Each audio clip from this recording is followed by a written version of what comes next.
Hey guys, and welcome back. We find ourselves this week on the 2023 KTM Adventure 890R. Now the predecessor was somewhat quite a serious motorcycle. So what they did is they've tamed it down a little bit. But by taming it down, they haven't done anything to the engine. They've made it more travel-like, if that makes any sense. With the predecessor, a lot of people found that it was a very harsh and hard ride. So they've taken this new 2023 model and just made it somewhat flasher. Yep, the KTM is now flush. One question that I've been asked, is this new 890 or BNG, bold new graphics? Simple answer is no.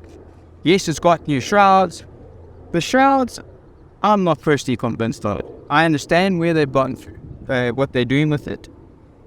The shrouds are very similar to what you would get with your KTM 300 or your 450, etc. The reason why they've done this is if you do drop the bike, in essence it won't crack or tear or anything, it rather just scratch and it's more malleable. Tentatively, the plan is will be a lot cheaper in replacing a hard plastic shroud. With regards to the looks, they've kept that same corner-shaped headlight across the range, whether it is the Duke range or the Adventure range, varying in size. Behind the bars, you get greeted by this beautiful TFT screen, which has been updated slightly, and the instrument cluster that we have all fallen in love with. A very simple 4-button, nothing too hard to use. It's very user-friendly. On the original 1190s, it was a bit finicky trying to figure it all out. What are we doing here, there? But on the newer models, it's so much easier. The set button, you push it, you see what you want to do. Do you want to change rider modes? Do you want to do quick shifters, etc., etc.?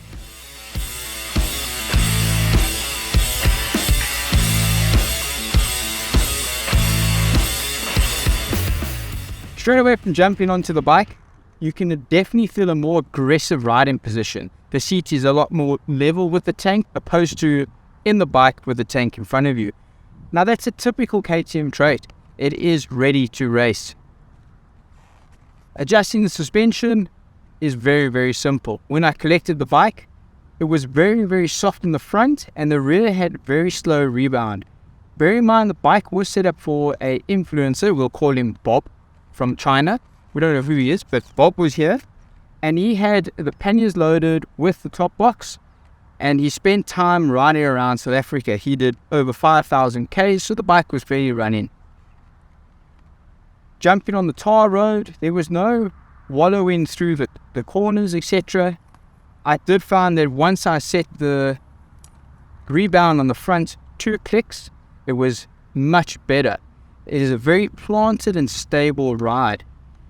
Having said that, it definitely, like I said earlier, it feels plush. It doesn't feel harsh as to its predecessor. The one thing is when jumping on the dirt, there was a couple of calls of head shakes and people would pull the forks through and reset it and everything. This is pretty much back to standard. I've Googled it and it got the right clicks. I've adjusted how I want. I haven't pulled the forks through and it feels great. I not once have I had a head shake. Even amongst doing 150, 160 on the dirt, there was never any time where I was a bit scared or sketchy or had to sit back.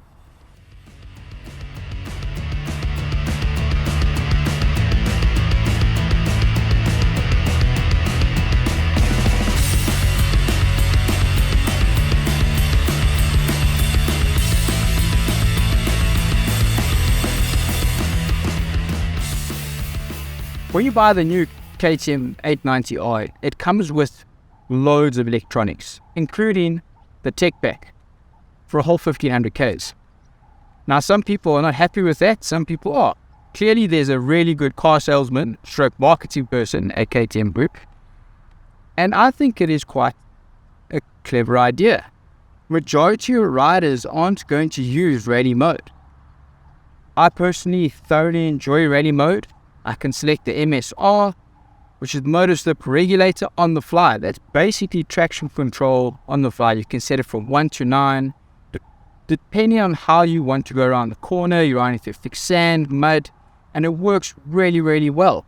I found myself riding with it in MSR 3 as a day-to-day use. So I've still got that very little bit of traction control, but I could still have enough fun to wheelie from robot to robot.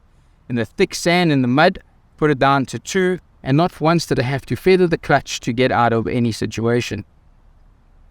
The only thing I would say though, with all the technology that comes with this bike, why not incorporate a Maps app with it?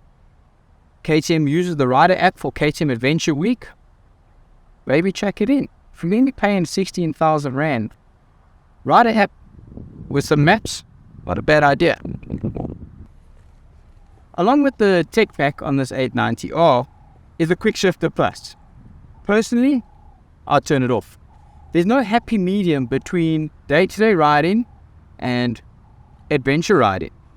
Either you've set it for your boots, I ride with motocross boots, or you've set it for your riding shoes.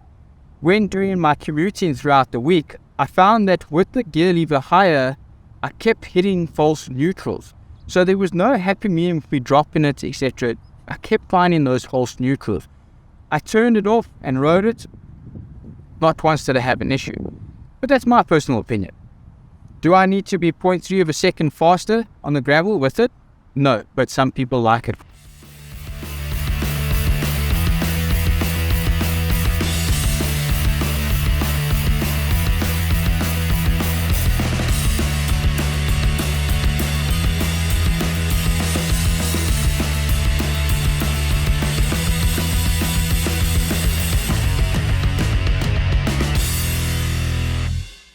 The bike comes with cornering ABS.